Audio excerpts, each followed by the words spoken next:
Okay, so నేను అన్ని ప్రశ్నలకు ఆన్సర్ చేస్తాను. అయితే ఒకవేళ possibility is there that because of the lack of time I might miss some things, సమయాభావం వల్ల కొన్ని విషయాలు విడిచిపెట్టే అవకాశం ఉంది. కాబట్టి మీరు పెన్ను పేపర్ తీసుకుని ఒక వెబ్సైట్ పేరు రాసుకోండి.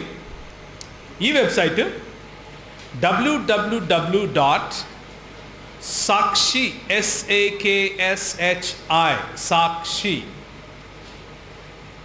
times times times.net net.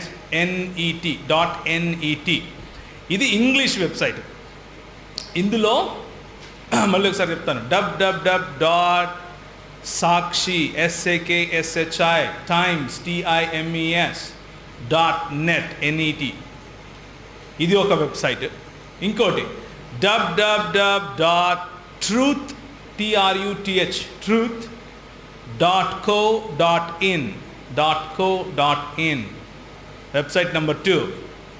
Website number 3 www.sakshitelugu.com sakshitelugu telugu.com sakshitelugu.com. ఈ 3 వెబ్సైట్లు మేమే నడుపుతాం. ఓకే, వీటిల్లో ఇవి మెజారిటీ క్వశ్చన్స్కి ఆన్సర్ దొరుకుతాయి మీకు. ఓకే, ఇంకోటి యూట్యూబ్కి వెళ్ళి యూట్యూబ్లో ప్రవీణ్ పగడాల అని టైప్ చేస్తే, అది నా పేరు, మీకు ఒక 100 వీడియోలు వస్తాయి. వాటిల్లో కూడా మెజారిటీ ఆఫ్ దీస్ క్వశ్చన్స్, ఈ ప్రశ్నలకు సమాధానాలు చెప్పాను ఆల్రెడీ. కానీ మీకోసం మళ్ళీ ఇక్కడ నుంచి మాట్లాడే ప్రయత్నం చేస్తాను. ఓకే, మొట్టమొదటి క్వశ్చన్, ప్రతి ఆదివారం చర్చికి వెళ్ళకపోతే ఏమవుతుంది? నష్టమైంది అని. అసలు అప్పుడప్పుడు పోవచ్చు కదా, ఏంటి సమస్య? అయితే అంతే, అంటే ఇది నా ప్రశ్న కాదు, పర్లేదు బ్రదర్, మీ ప్రశ్నే కానీ నో ప్రాబ్లం. ఓకే, నా స్నేహితుడిది, పర్లేదులే, మీరు నేను ఒకటే. అలాగే ప్రతి ఆదివారం చర్చికి వెళ్ళకపోతే వెళ్తే లాభం ఏంది? ఓకే, సో ఈ ప్రశ్నలో మనకు అర్థమయ్యేది ఏంటంటే, చర్చికి వెళ్ళటానికి లాభ నష్టాలు కనిపిస్తున్నాయి ఇక్కడ. జాగ్రత్తగా వినాలి. ప్రతి ఆదివారం చర్చికి వెళ్ళకపోతే నష్టం ఏంటి, అలాగే ప్రతి ఆదివారం చర్చికి వెళ్తే లాభం ఏంటి అనే ప్రశ్నలో ఏం కనిపిస్తున్నాయి మనకు? ఆదివారం అనేది కామన్, చర్చి కామన్. సమస్య ఏంటి? లాభం నష్టం. సో లాభ నష్టాల గురించి మాట్లాడుకుందాం, సరిపోతుంది. ఓకేనా? సో ముందు మనం అర్థం చేసుకోవాల్సింది ఏంటంటే, అసలు చర్చికి ఎందుకు వెళ్ళాలి అన్న ప్రశ్న అర్థం చేసుకున్నాం. చర్చికి ఎందుకు వెళ్తారు అంటే, చర్చ్ అంటే అర్థము 4 గోడలు పైన ఒక రూఫు కాదు. సంఘము అంటే అర్థం ఏమిటి అంటే, పిలువబడిన, ప్రత్యేకింపబడిన జనము అని అర్థం. గ్రీక్ భాషలో దీన్ని ఎక్లీసియా అని పిలుస్తారు. ఎక్లీసియా అన్న పదానికి అర్థం ఏమిటి అంటే, called out people, sanctified or separated, set apart people, అంటే ప్రత్యేకపరచబడిన ప్రజలు అని అర్థం. ప్రతి ఆదివారం చర్చికి వెళ్ళాం, మనం ప్రతి ఆదివారం ఆరాధనకి వెళ్తాం. అర్థమైందా? మనం చర్చికి వెళ్ళాం, చర్చిలా కలుస్తాం. తేడా ఉంది కదా.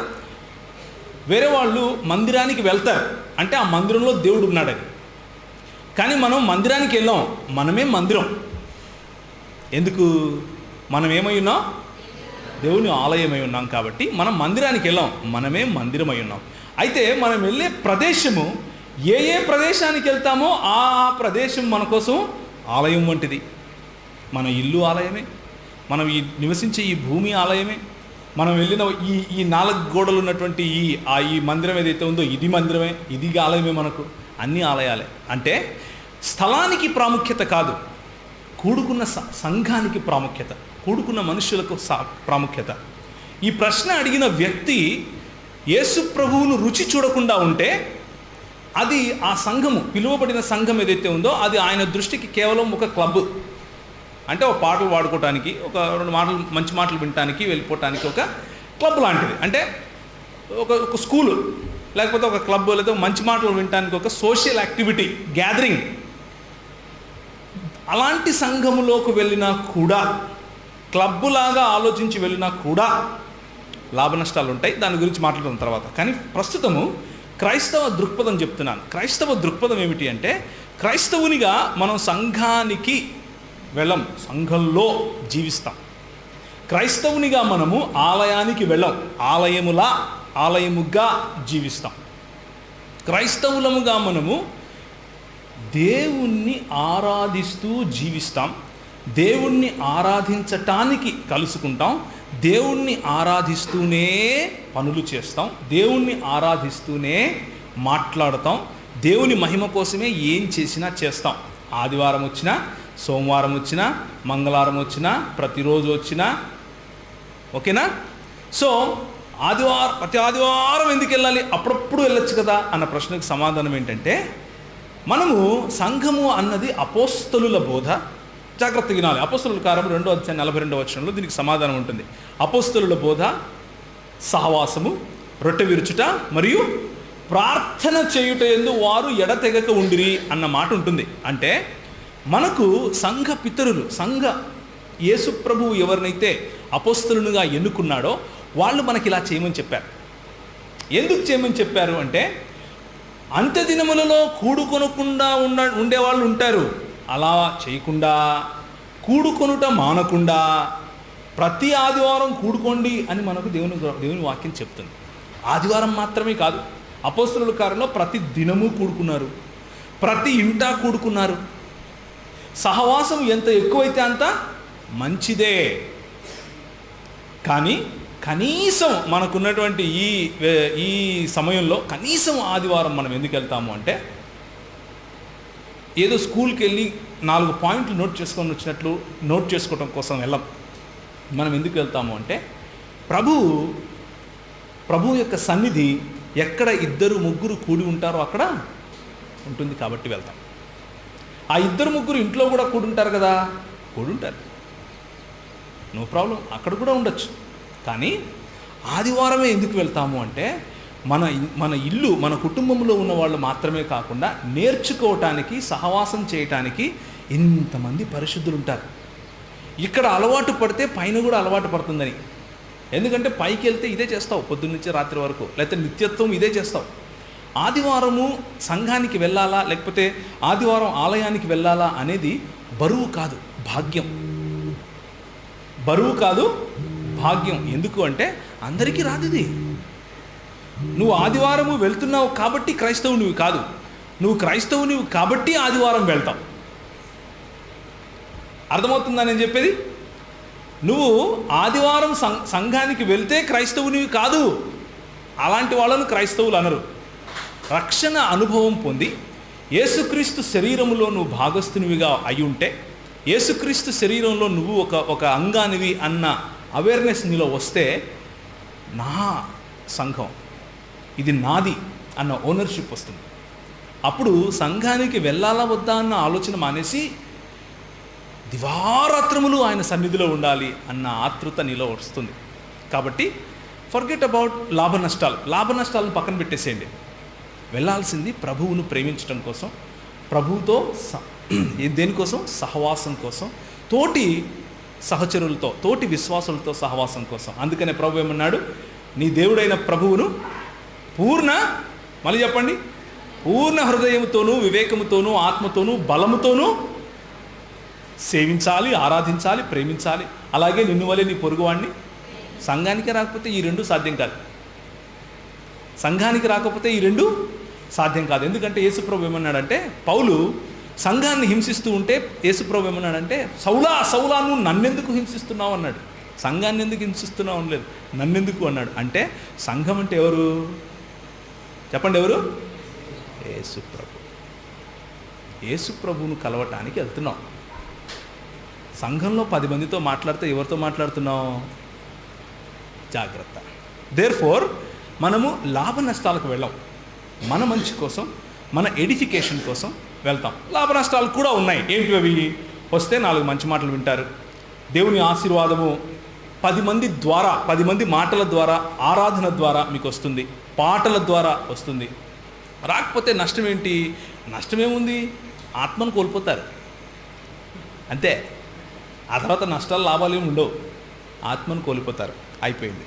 రెండవది, దేవుడు ఆదాముకి ప్రకటనకు ఎలా తీశాడు? ఆయన తీసేటప్పుడు నేను లేను. నాకు తెలియదు. ఎందుకు తీశాడో అడగండి, నేను చెప్తా. ఎక్కడి నుండి తీశాడో చెప్పండి, నేను చెప్తా. ఏ ప్రదేశంలో తీశాడో నేను చెప్పగలను. ఎలా తీశాడు అంటే ఆపరేషన్ చేశాడా, కుట్లేశాడా, లేకపోతే లేజర్ ఆపరేషన్ చేశాడా, చేయబెట్టి తీశాడా? నాకు తెలిసిన ఆన్సర్ ఏంటంటే, దేవుడు ఆదాముని ఎలా చేశాడు? ఎలా చేశాడమ్మా చెప్పండి? మట్టితో చేశాడు. మట్టితో మనిషిని చేసినాడు, ఆ మనిషిలోని చెమక తెలియడా? అవును కదా? చాలా ఈజీగా తీస్తాడు. కాబట్టి సైంటిఫిక్గా దీనికి ఆన్సర్ ఏంటి అంటే, దేవుడు, లేకపోతే లాజికల్గా దీనికి ఆన్సర్ ఏంటి అంటే, దేవుడు సర్వసమర్థుడు కనుక ఆయనకు సిజర్లు ఎత్తుకొని కొయ్యాల్సిన అవసరం లేదు, ఆపరేషన్ చేయాల్సిన అవసరం లేదు, ఆయనకు సూదులు వేయాల్సిన అవసరం లేదు. ఆయన చేయగలడు. ఓకే, నెక్స్ట్, రక్షణ పొందామని దానిలో ఎదుగుతున్నామని నాకు ఎలా తెలుసుకోవటం ఏంటి? నా గ్యారంటీ ఏంటి? గ్యారంటీ ఏంటి అంటే, జాగ్రత్తగా, ఇది చాలా గంభీరమైన ప్రశ్న. ఎందుకు అంటే, ఈ ప్రశ్నకు చాలామంది సమాధానం తెలియక అసలు నేను రక్షింపబడ్డానా లేదా అన్న ఆలోచనలో ఉంటారు. కానీ జాగ్రత్తగా, ప్రభు ఏమన్నాడు అంటే, వారి ఫలములను బట్టి మీరు వారిని తెలుసుకుందరు అన్నాడు. ఎవరిని గురించి? అబద్ధ ప్రవక్తల గురించి. ఇది సరైన విశ్వాసులకు, ప్రవక్తలకు కూడా చెందుతుంది. అంటే మనము ఫలించే ఫలాలు చూడాలి, మనము రక్షింపబడ్డామా లేదా అని చెప్పటానికి. అంటే మనము గలతీయులకు రాసిన పత్రిక 5వ అధ్యాయంలో ఉంది కదా, ప్రేమ, చెప్పండి, ఇంకా మీకు తెలుసు. అవి కనిపించినాయి అనుకోండి మీలో, అవి కనిపించేందుకు ఆరంభించాయనుకోండి, చాలు, రక్షింపబడ్డారు అని నిశ్చయించుకోండి. ఎందుకు అంటే, యేసు ప్రభువులో తప్ప ఇవి ఎక్కడా సాధ్యం కాదు. మిగిలిన చోట మతం ఉంటుంది, ఇక్కడ ఆత్మ ఉంటుంది. ఆత్మకు మతానికి, the spirit and the religion, the difference between the spirit and the religion is this. ఎక్కడ దేవుని ఆత్మ ఉండునో అక్కడ ఏముంటుంది? స్వాతంత్రం ఉంటుంది. You are not bound by rules and regulations. నువ్వు ఇట్లా చేయాలా, అట్లా చేయొద్దు, జీన్స్ ప్యాంట్ వేసుకుంటే నువ్వు నరకానికి పోతావు, మధ్యలో దూకుంటే నువ్వు నరకానికి పోతావు, నెత్తికి నూనె పెట్టుకోకపోతే నరకానికి పోతావు, నువ్వు అదేంది చేతికి గాజులు వేసుకుంటే నరకానికి పోతావు, అది చేసుకుంటే ఇదేస్తావు, ఇది. It's not about that, not rules and regulations. మనము క్రియల చేత రక్షణ పొందము, రక్షణ పోగొట్టుకోము. మనము విశ్వాసము చేత, కృపచేత మాత్రమే మనకు అది జరిగింది. అర్థమైందా? దేవుని కృప మనకు అందినప్పుడు, దేవుడు మనల్ని రక్షించాడు అని మనకు పరిశుద్ధాత్ముడు మనకు ఆ నిశ్చయతనిస్తాడు. ఒక్కసారి ఆ నిశ్చయతను పొందిన తర్వాత మనం మళ్ళీ కుక్క వాంతికి వెళ్ళినట్లు మనం వెళ్ళామనుకోండి, మాటి మాటికి, అప్పుడు కూడా దేవుడు ప్రేమిస్తాడు నిన్ను, అప్పుడు కూడా ప్రేమిస్తాడు. అయితే రెండో ప్రశ్న ఉందే, నేను ఎదుగుచున్నానని ఎలా తెలుసు? మీరు మాటి మాటికి వెళ్తున్నారనుకోండి, ఎదగటం లేదు అని అర్థం. అర్థమవుతుందా? మాటి మాటికి వెళ్తున్నారనుకోండి, ఎదగట్లేదు, తిన్నది అరగట్లేదు, యాక్చువల్గా తినటం రావట్లేదు అంటే నమలటం లేదు అని అర్థం. అంటే దేవుని వాక్యం చదువుతున్నావా? దేవుని వాక్యం తింటున్నావా? దేవుని వాక్యాన్ని నెమరు వేస్తున్నావా? నెమరు వేయటం అంటే దివారాత్రములు ధ్యానించటం చేస్తున్నావా? నీకంటూ ఒక క్వైట్ టైం ఉందా? అంటే దేవునితో ఒక ఏకాంత సమయం నువ్వు గడుపుతున్నావా? ఇవన్నీ చేస్తున్నావు అనుకోండి, ఇవన్నీ చేయడానికి వెనకాల మోటివేషన్ ఇంకోటి ఉంటుంది. ఏమని? నాకు పెళ్లి కావాలా, మంచి భర్త కావాలా, మహేష్ బాబు లాగా ఉండాలా, లేకపోతే సూపర్ భార్య కావాలా, ఇలాంటి మోటివేషన్స్తో వెనకాల మోటివేషన్స్ పెట్టుకుని మంచి ఉద్యోగం కావాలా. క్వైట్ టైంలు చేసినా కానీ వేస్టే. క్వైట్ టైం ఎందుకు చేస్తారు? ఎందుకు ప్రార్థన చేస్తారు? ఎందుకు దేవునితో సహవాసం కలిగి ఉంటారు అంటే, దేవునితో సహవాసం కలిగి ఉండడం కోసమే కలిగి ఉంటారు. దానికి వేరే మోటివేషన్ ఏది ఉండకూడదు. కేవలము పరలోకం కూడా కాదు మన మోటివేషన్, గుర్తుపెట్టుకోండి. దేవుడు నన్ను పరలోకంలోకి తీసుకెళ్తాడు కాబట్టి నేను రోజు బైబిల్ చదువుకుంటాను, క్వైట్ టైం చేసుకుంటాను, ప్రార్థన చేసుకుంటాను అంటే మనకంటే మూర్ఖులు ఇంకొకరు ఉండరు. ఎందుకు అంటే క్వైట్ టైం చేసినా చేయకపోయినా ఆయన చేసేది చేస్తాడు. మనం చేయాల్సింది ఏంటంటే ఆయన్ని ప్రేమించాలి. మనం ఆయన్ని స్వచ్ఛ బుద్ధితో ప్రేమించగలిగితే, మొదట ఆయన నీతిని మరియు ఆయన రాజ్యమును వెదకుడు, మిగిలిన ఏమైతే ఝక్ మార్కే పిచ్చాయగా దానంతట అయ్యే వస్తాయి. మనం ఏం కష్టపడాల్సిన అవసరం లేదు. మనసులో ఉన్న ఆలోచనలు స్థిరంగా ఉంచుకోలేకపోతున్నాను, అవి లోక ఆశలు వెంబడి పరిగెడుతున్నాయి. మరి నేను ఎలా నా ఆలోచనలు కాపాడుకోవాలి? దేవుని వాక్యం ఏం చెప్తుంది అంటే, ఒక యవనస్తుడు తన ఆలోచనలు ఏ విధంగా పదును పెట్టుకుంటాడు, ఏ విధంగా స్థిరపరచుకుంటాడు అని దావీదు రాజుకు కూడా వచ్చింది ఈ సమస్య. బ్రదరు సిస్టరు ఎవరైనా కానీ రాసుంటే ఇది మీ ఒక్కరి సమస్య కాదు, నా సమస్య కూడా, మన అందరి సమస్య. ఒకవేళ మీరు ఒంటరి అనుకుంటూ ఉంటే నేను మీకు ఈ ఎంకరేజ్మెంట్ ఇస్తున్నాను. ఏమని అంటే, నాలో సమస్య ఉంది అని గుర్తించడమే సమస్యకు సమాధానం. గుర్తుంచుకోండి ఈ విషయం. నాలో ఈ సమస్య లేదు అని ఎవరైనా ఇక్కడ కూర్చున్న వాళ్ళు అనుకుంటూ ఉంటే మీరు యాక్చువల్గా చాలా పెద్ద సమస్యలు ఉన్నారు. అదేంటంటే, ఈ పాపము అనే సమస్య బైబిల్ చదివితే పోదు, ఉపవాస ప్రార్థనలు చేస్తే పోదు, నువ్వు ఎంత కష్టపడినా పోదు. పౌలు విడిచిపెట్టలేదు, నేను విడిచిపెడతా. యోహాను విడిచిపెట్టలేదు, నేను విడిచిపెడతా. కేవలం యేసు ప్రభువు మాత్రమే దీనికి మినహాయింపు, ఇంకెవరు కాదు. అంటే మనసును, ఆలోచనలను స్థిరంగా ఉంచుకోవటం. యేసు ప్రభువు మాత్రమే దీనికి మినహాయింపు. ప్రతి ఒక్కరూ పాపులమే. మీ ఇష్టం. ప్రపంచంలో ఎంత గొప్ప భక్తుని పేరైనా చెప్పండి, ఆ మనిషి కూడా ఇదే చెప్తాడు, అవునయ్యా నేను పాపిని అనే చెప్తాడు. అలా చెప్పకపోతే ఆ మనిషి భక్తుడే కాదు. ఎందుకంటే బైబిల్కి వ్యతిరేకంగా మాట్లాడుతున్నాడు కాబట్టి. సో మన అందరి ఆలోచనలు స్థిరంగా ఉండవు, ఎప్పుడూ ఉండవు. కొన్ని విషయాల్లో కొందరు పరిపక్వతను కలిగి ఉంటారు. అంటే మనకంటే కొంచెం ఒక 2 అడుగులు ఎక్కువ వేసి ఉంటారు. కొన్ని విషయాల్లో కొందరు మనకంటే వెనకపడి ఉంటారు. మనకంటే ఎక్కువ చదివిన వాళ్ళను, మనకంటే ఎక్కువ ఒక 2 అడుగులు ఎక్కువ వేసిన వాళ్ళను మనం గౌరవించాలి, వాళ్ళ యొక్క ఉదాహరణను పాటించాలి. మనకంటే వెనక ఉన్న వాళ్ళను ప్రేమించాలి, వాళ్ళను చేయి పట్టుకొని తీసుకుని వెళ్ళాలి. దీన్నే సహవాసం అంటారు. మీరు ఎప్పుడైనా బొంబాయి వెళ్ళారా? పోనీ హైదరాబాద్ వెళ్ళారా? హైదరాబాద్ సిటీ బస్సులు చూసారా? పోనీ ఎట్లుంటాయి సార్? ఏం మాట్లాడరు? వెళ్ళారా లేదా? ఎట్లుంటాయి సిటీ బస్సులు? ఫుల్. ఎప్పుడన్నా కింద పడ్డావా సిటీ బస్సులో? పాసిబులే కాదు. నువ్వు కింద పడాలనుకున్నా పడలేవు. ఎందుకు? దాన్నే సహవాసం అంటారు. అర్థమవుతుందా? దాన్నే సహవాసం అంటారు. సహవాసంలో ఎందుకు చర్చికి వెళ్ళాలంటే ఇది ఇందుకే. నీ ఆలోచనలు స్థిరంగా ఉండాలంటే చర్చికి రా. ఎందుకు అంటే సహవాసంలో నిన్ను ఎత్తి పట్టుకునే వాళ్ళు ఉంటారు, సహవాసంలో నీకోసం ప్రార్థన చేసేవాళ్ళు ఉంటారు, సహవాసంలో నువ్వు కలిసి వాక్యాన్ని చదువుతావు, సహవాసంలో పరిశుద్ధాత్ముని యొక్క శక్తిని పొందుతావు, సహవాసంలో నీకు తెలియని విషయాలు ఇంకొకరు చెప్తారు. ఆలోచనలు స్థిరంగా ఉండాలంటే నేను ఇప్పుడు చెప్పాను కదా, అవి చేయండి. మెల్లిమెల్లిగా మనందరం కలిసి ముందుకెళ్ళచ్చు. యేసు ప్రభువు చాలా అందంగా ఉండేవాడు. ఎవరు చెప్పారమ్మా? సినిమాల్లో చూసి తెల్లని చూచారనా? యేసు ప్రభు తెల్లోడు కాదు, బ్రౌన్ కలర్ మనలాంటోడే. నిజంగానే యేసు ప్రభు తెల్లోడని పొరపాటున అనుకున్నారు. క్యాలెండర్లలో ఉంటాడు తెల్లగా. ఎందుకు అంటే యూరోపియన్లో యేసు ప్రభువును హైజాక్ చేశారు. అంటే తెల్లోళ్ళు యేసు ప్రభువును హైజాక్ చేశారు. యేసు ప్రభు తెల్లోడు కాదు. యేసు ప్రభు ఇస్రాయల్ దేశంలో పుట్టాడు. ఇస్రాయల్ దేశం అంటే ఎక్కడుంది? యూరోప్లో ఉందనుకుంటున్నారా? మన దేశం పక్కనే ఉంది. మన దేశం ఫ్లైట్ ఎక్కితే 3 గంటల్లో వెళ్ళిపోతాం ఇజ్రాయెల్కి. అర్థమైందా? అంత దగ్గర ఇజ్రాయెల్. అంటే ఇజ్రాయెల్ నుంచి నడుచుకుంటూ రావచ్చు ఇక్కడికి. ఏంటి నిజంగా చెప్తున్నాను. తర్షీష్ అంటే ఏందనుకుంటున్నారు? అప్పుడు నినవే పట్టణానికి వెళ్ళాలంటే తర్షీష్కి వెళ్తానన్నాడు కదా ఎవరు? అది ఏంటనుకుంటున్నారు? భారతదేశమే. నడుచుకుంటూ రావచ్చమ్మా, ఇక్కడ నుంచి ఇజ్రాయెల్కి వెళ్ళొచ్చు నడుచుకుంటా. మీరు ఇక్కడ నుంచి పాకిస్తాన్ పైన ఆఫ్ఘనిస్తాన్, అది దాటితే ఇరాన్, అది దాటితే ఏంటి? ఇస్రాయలే. మధ్యలో ఏం లేదు, చక్కగా వెళ్ళొచ్చు. కాబట్టి భారతదేశంలో మనుషులు ఎలా ఉంటారో ముక్కు చక్కగా, కొంచెం అటు తెలుపు కాకుండా అటు నలుపు కాకుండా కొంచెం గోధుమ రంగు. అవునా? గోధుమ రంగు కలర్ అంటారు మనల్ని. అంటే నేను నలుపులే, మామూలు యేసు ప్రభు గురించి చెప్తున్నా, గోధుమ రంగు కలరు. కానీ బైబిల్ గ్రంథంలో ఎక్కడ కూడా యేసు ప్రభువు అందంగా ఉన్నాడని కానీ లేకపోతే అందంగా లేడని కానీ రాయలేదు. దానికి కారణం ఏం చెప్పండి?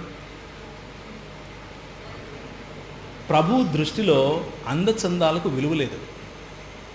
ఎందుకు లేదు తెలుసా? మనల్ని ఆయన స్వరూపంలో చేశాడు. నువ్వు నల్లగా ఉన్నా, తెల్లగా ఉన్నా, గోధుమ రంగులో ఉన్నా, పన్నులు ఉట్టపోయినా, పళ్ళు బయటకు వచ్చినా, పులిపీరులు వచ్చినా, మొటిమలు వచ్చినా, నీకు తల నెరిసిపోయినా, నల్లగా ఉన్నా, పళ్ళు తెల్లగా ఉన్నా, ఎలా ఉన్నా కానీ నువ్వు ఎవరి స్వరూపంలో ఉన్నావు? దేవుని దేవుని స్వరూపంలో, అంటే నీ బాడీ కాదు, ఆత్మీయంగా, ఆత్మలో. దేవునికి బాడీ ఉంటుందా ఏంటి? అన్ని సౌండ్లు వస్తున్నాయండి. దేవునికి బాడీ ఉంటుందా? ఉంటుందా ఉండదా? ఏంటమ్మా ఆయన చెప్పరేంటి? ఉండదా? చెప్తాం మీకు, ఒక 2 నిమిషాలు ఉండండి. యేసు ప్రభువుకి యవ్వన కాలంలో ప్రేమ అనే శోధన రాలేదా? ప్రేమ అనేది శోధన కాదమ్మా, ప్రేమ అనేది మంచిది. ఎందుకు అంటే, ప్రేమ అనేది శోధన అని ఎందుకు అనుకుంటున్నారు మీరు? ప్రేమ అనేది ఒక చాయిస్. ప్రేమ అనేది భావనల వలన కలిగినటువంటి ఇన్ఫాక్చుయేషన్ కాదు. ఇన్ఫాక్చుయేషన్ అంటే ఇప్పుడు ఉంటుంది, మన అన్న చెప్పినట్లుగా నీ భార్య కొంచెం లావు అయిపోయింది అనుకో, ఆమెను చూడడం మానేస్తావు. అది ప్రేమ కాదు, అది ప్రేమ కాదు, ఆకర్షణ.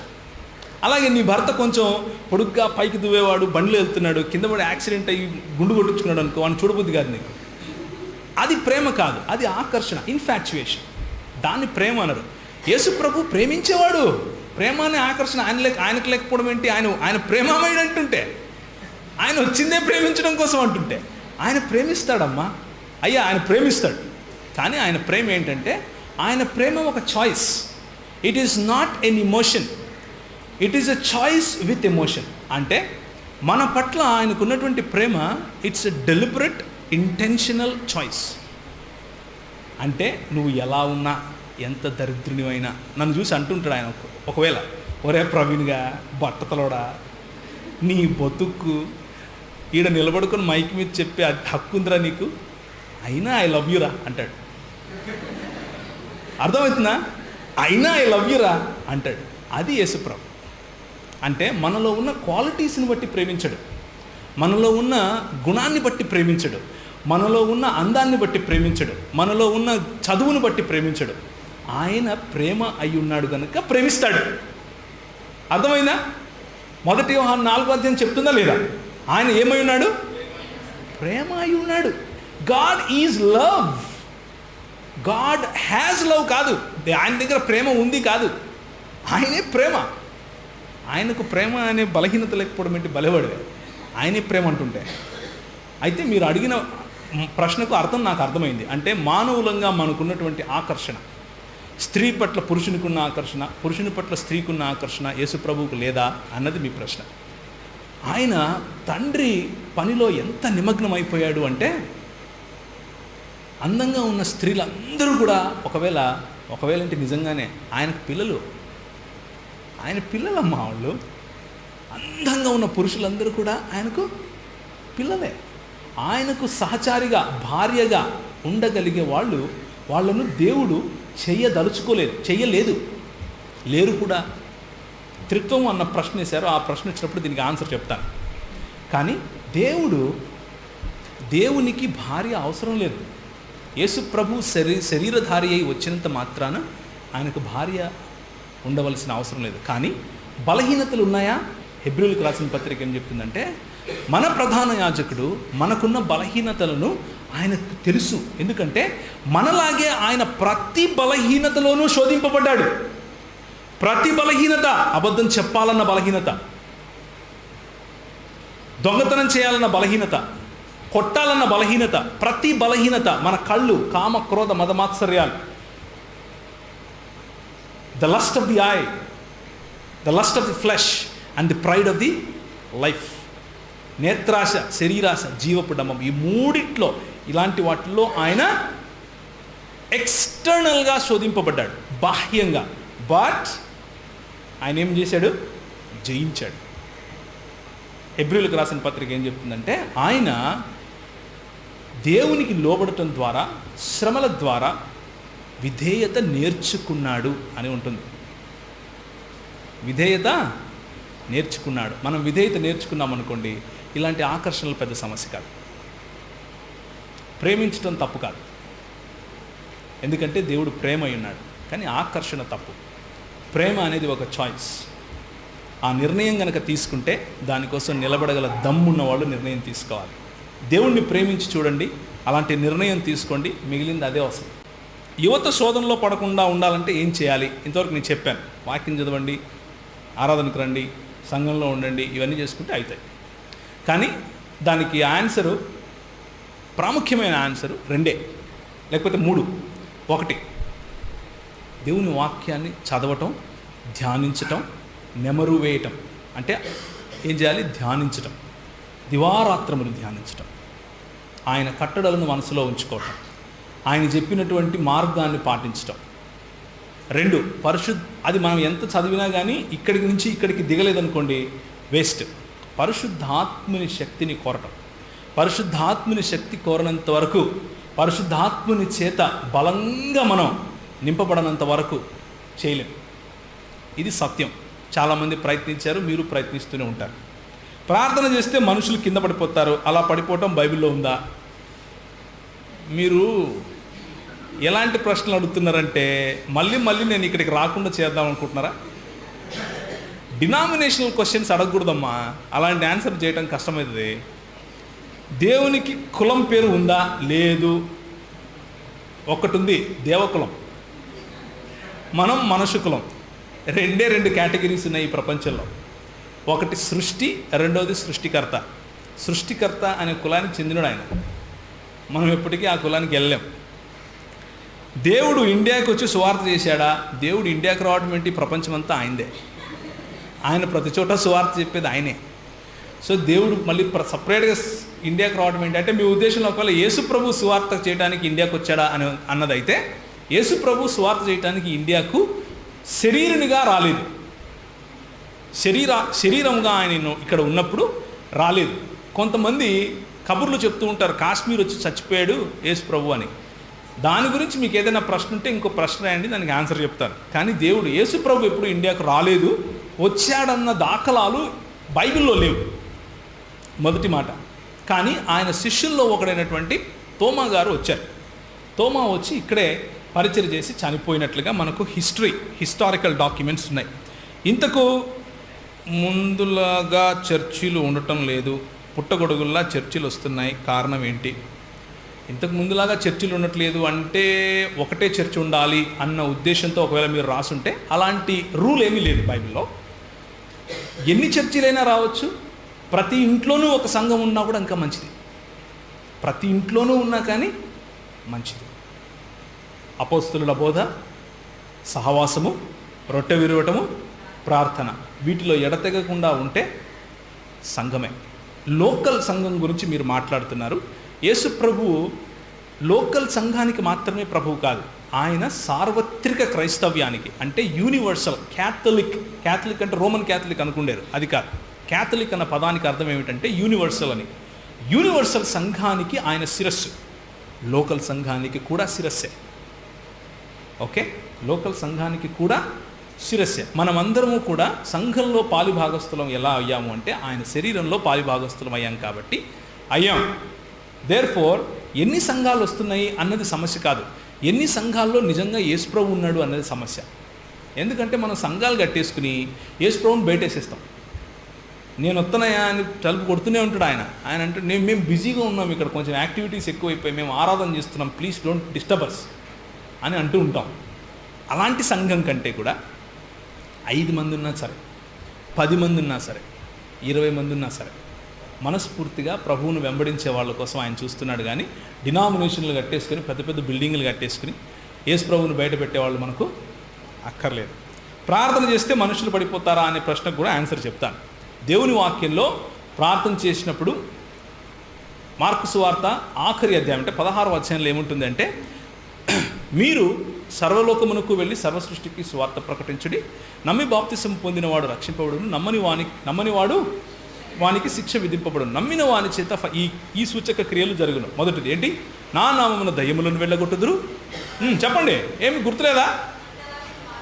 అన్య భాషలు మాట్లాడుదురు, ఇంకా పాములను ఎత్తిపట్టుకుందురు, మరణకరమైనది ఏది త్రాగినను హాని చేయదు. ఆఖరిదేంటి? చేతులుంచినప్పుడు వారు స్వస్థత నందుదు. ఇది మనకిచ్చిన ప్రామిస్. ఓకే, స్వస్థత నొందేంత వరకు సాధ్యం. కింద పడిపోతేనే స్వస్థత అన్నది బైబిల్లో నేను ఎక్కడ చదవలేదు. కానీ కొంతమంది భావాలు, కొంతమంది ఇమోషనల్గా ఉంటారు కాబట్టి మనం అందరికీ చోటు ఇవ్వాలి. మనం ఏ ఒక్కరిని కూడా నువ్వు చేసి తప్పు, అరే నువ్వు ఇట్లా అని అనాల్సిన అవసరత లేదు. ఎప్పుడు అవసరత ఉంది అంటే వాక్యానికి వ్యతిరేకంగా వెళ్తే ఉంది. వాక్యానికి వ్యతిరేకంగా అంటే ఏంటంటే, ఇప్పుడు ఈ మధ్య కొంతమంది నూనెలు అమ్మేస్తున్నారు, అంటే యేసుప్రభుని నమ్ముకుంటున్నారు. అలాంటిది వాక్యానికి వ్యతిరేకం. మనం యేసుప్రభుని నమ్ముకోవాలి, యేసుప్రభును అమ్ముకోకూడదు. అమ్ముకోవడానికి నమ్ముకోవడానికి తేడా ఏంటంటే, మనము మన బతుకు యేసుప్రభు కోసం బతుకుతాం, అది నమ్ముకోవటం. అమ్ముకోవటం అంటే ఆయన మన కోసం ఉపయోగించుకుంటాం. చేతులు పెట్టి కింద పడేసి ఫలానా చేస్తే నా సంఘంలో ప్రజలు ఎక్కువ వస్తారు అని ఆలోచించే వాళ్ళను, లేకపోతే ఇంకా ఏమేమో అమ్ముకుని సంఘం పేరు చెప్పుకుని యేసుప్రభు నాకు ఇలా చెప్పాడు అని చెప్పి అలా చేసే వాళ్ళను నేను పెద్దగా గౌరవించను. వాళ్ళు రక్షింపబడలేదు, వాళ్ళు నరకానికి వెళ్తారు అని చెప్పే అధికారం నాకు లేదు, అలాంటి హక్కు నాకు లేదు. కానీ వాళ్ళని నేను పెద్దగా గౌరవించను. ఇది నా అభిప్రాయం, పర్సనల్ అభిప్రాయం. చాలామంది క్రైస్తవులు ఎంత దేవుని వాక్యం విన్నా కానీ తమ జీవితాల్లో సరిగ్గా ఎదగలేకపోతున్నారు. ఎందుకు? మీ గురించి ఆలోచించుకోండి ఫస్ట్. చాలామందిని వదిలేయండి. ఎందుకు అంటే నేను సీరియస్ చెప్పాను విషయం. ఎందుకు అంటే మనం వేరే వాళ్ళ గురించి ఆలోచించేంత వరకు ఎదగలేం. ఇది సత్యమమ్మా. మనం వేరే వాళ్ళ గురించి ఆలోచించేంత వరకు ఎదగలేం. మన ఎనర్జీ అంతా వేరే వాళ్ళ మీదే ఉంటుంది. మన గురించి ఆలోచించుకుందాం. మనం ఎదిగామనుకోండి, ఆటోమేటిక్గా వెనకాల 10 మంది వస్తారు. క్రైస్తవ జీవనం ఎరిగిన వ్యక్తి, క్రైస్తవ జీవమును ఎరిగిన వ్యక్తి ఉన్నతమైన ఉద్యోగాల్లో లేరు. ఎందుకు? ఉన్నత ఉద్యోగాల్లో ఉన్నాను, తమ సరైన విధి నిర్వహణ చేయలేకపోతున్నారు. ఎందుకు? ఇది చాలా గంభీరమైన ప్రశ్న. దీనికి సమాధానం వాళ్ళని అడగాలి, ఎందుకు చేయలేకపోతున్నారు. కానీ వాక్యం ఏం చెప్తుంది ఎందుకు వాళ్ళు అలా ఎఫిషియెంట్గా లేకపోతున్నారు అంటే, ఉదయం మనం చదివాం ఒక విషయం. ఏమని చదివాం? తమ చేతి పని యందు నిపుణత గలవారు ఎవరి దగ్గర ఉంటారు? రాజుల ఎదుట నిలబడతారు. నిపుణత లేనోళ్ళు అది. సో అంటే క్రైస్తవులు ఎవరైతే ఉన్నతమైన స్థానాల్లో లేరో వాళ్ళు ఏం పెంచుకోవాలి? నిపుణతను పెంచుకోవాలి. మనం ఒక్కొక్కసారి ఏం చేస్తామంటే హోలీ స్పిరిట్ని, అంటే పరిశుద్ధాత్మను బిల్ల బంట్రోత్ చేస్తాం. కోర్టులో ఉంటాడు ఒక ఆయన బిల్ల వేసుకుని, గుర్తుందా? టోపీ పెట్టుకుని ఇలా వేసుకుని, ప్రవీణ్ పగడాల ఒకటోసారి, ప్రవీణ్ పగడాల రెండో అంటే మనం ఇట్లా బెల్ కొడతానే ఆయన రావాలి. ఎస్ ప్రభా నేను కలెక్టర్ ఆఫీస్లో కలెక్టర్ అయిపోదాం అనుకుంటున్నాను అంటేనే మనం కలెక్టర్ చేయడు. అలాంటి హోలీ స్పిరిట్ మనకు లేడు. పరిశుద్ధాత్ముడు బిల్ల బంట్రోత్ కాదు. పరిశుద్ధాత్ముడు నిపుణత పెంచుకోవటానికి సహాయం చేస్తాడు. నిపుణతను పెంచుకోవటానికి సహాయం చేస్తాడు. కానీ పెంచుకోవాల్సింది ఎవరు? ఎవరు పెంచుకోవాలి? నేనే పెంచుకోవాలి. ఎదురుగా ప్లేట్లో అన్నం పెట్టుకుని పరిశుద్ధాత్ముడా నా నోట్లో పెట్టు అని ప్రార్థన చేస్తామా? చేయం. నోరు తెరిచి తింటాం. అలాగే ఎదురుగా చదువు ఉంది, దేవుడు బుద్ధి ఇచ్చాడు. మనం ఏం చేయాలి? ఉన్నతమైన ఉద్యోగాల్లోకి వెళ్ళాలంటే చదవాలి, కష్టపడాలి. కష్టపడి చదివి కంప్లీట్ చేసి గెలవాలి. కష్టపడి గెలిచిన వానికి ఆ విలువ తెలుస్తుంది. పరిచర్య చేసేటప్పుడు మన జాబ్ వదులుకొని చేయాలా? పరిచర్యకు జాబ్కు సంబంధం లేదు. పరిచర్యకు జాబ్కు సంబంధం లేదు. పరిచర్య చేయాలి అంటే ఎక్కడ నువ్వు ఏం చేసినా పరిచర్యనే. అది అంటే as long as your heart, నీ హృదయము నువ్వు చేసే పని అంతా కూడా నేను ప్రభు కోసం చేస్తున్నాను అన్న దృక్పథంతో చేస్తే, నువ్వు మ్యూజిక్ టీచర్ అయినా పరిచర్య చేస్తున్నావు, బిజినెస్ చేసినా పరిచర్య చేస్తున్నావు, వాక్య పరిచర్య చేసినా కానీ పరిచర్య చేస్తున్నావు. నిజానికి పరిచర్య అన్న పదము చాలా గంభీరమైన పదం. యేసు ప్రభువు సేవ అంత ఈజీ సేవ కాదు. ఒకరోజు ఇక్కడ నిలబడుకొని 2 మాటలు చెప్పేసి 6 రోజులు ముసుగుదని పండుకుంటాను అంటే దాన్ని సేవ అనరు. నా ఉద్దేశంలో సేవ అని దేన్ని అంటారు అంటే, రోజుకు నువ్వు కమిట్ చేసిన సమయం 8 గంటలు అయితే ప్రభు ఏమన్నాడు? ఒక్క మైలు వెళ్ళమంటే ఎన్ని మైళ్ళు వెళ్ళమన్నాడు చెప్పండి? 1 మైలు వెళ్ళమని నిన్ను అడిగితే నువ్వు ఎన్ని మైళ్ళు వెళ్ళాలి? 2 మైళ్ళు వెళ్ళాలి. పరిచర్య చేయటము అంటే నీ శక్తి వంచన లేకుండా ప్రభు కార్యము, ప్రభు పని చేయటం. దానికోసం నీకు డబ్బు అయితే డబ్బు సంపాదించు, దానికోసం నీకు మనుషులు అవసరమైతే సమీకరించు, దానికోసం నీకు పదవులు అవసరమైతే పదవులు సంపాదించు, దానికోసం నువ్వు కలెక్టర్ కావాలి అనుకుంటే కలెక్టర్ అవ్వు, దానికోసం నువ్వు రాజకీయ నాయకుని కావాలంటే రాజకీయ నాయకుని కూడా కానీ పరిచర్య చేయి. కొంతమంది అడుగుతుంటారు, అది ఎలా బ్రదర్, ఫుల్ టైం కాలింగ్ ఉండాలి కదా అంటే ప్రభు ఫోన్ చేసి చెప్తాడా నీకు నువ్వు అన్నీ విడిచిపెట్టి వెళ్ళని? అలా కాదు, అందరికీ ఫుల్ టైం కాలింగే ఉంది. ఎవరికి పార్ట్ టైంగా క్రైస్తవునిగా ఉండు అని చెప్పలేదు ప్రభు. ప్రతి ఒక్కరికి ఉంటే ఫుల్ టైం అన్నా ఉండాలి, లేకపోతే అవతలు ఉండు. నువ్వు అసలు నాకు నాకు నాకు సెట్ కావు. నువ్వు either you are my side or against me. నేను ఒక గంట ఇస్తాను ప్రభువా, 2 గంటలు ఇస్తాను ప్రభువా, 10 గంటలు ఇచ్చేస్తానులే అంటే కుదరదు. ప్రభు అలాంటి వాడు కాదు. ఫుల్ టైం అన్నదానికి యాక్చువల్ అర్థం ఏమిటి అంటే, నేను సంఘంలో ఉన్న పని చేస్తాను. దీన్నే పాత నిబంధన గ్రంథంలో లేవీయులకు అప్పచెప్పారు. పాత నిబంధన గ్రంథం అది కూడా పనే, వర్క్. 2 మోడల్స్ ఉన్నాయి బైబిల్లో. అంటే ఎంత పని ఉంది అంటే, ఇక నేను వేరే పని చేస్తే ఈ పని కాదు, ఇక అంత పని ఉంది. అంత పని ఉన్నప్పుడు ఆ పని చేయటానికి జీతం ఇచ్చేవాడు కూడా ఉండాలి.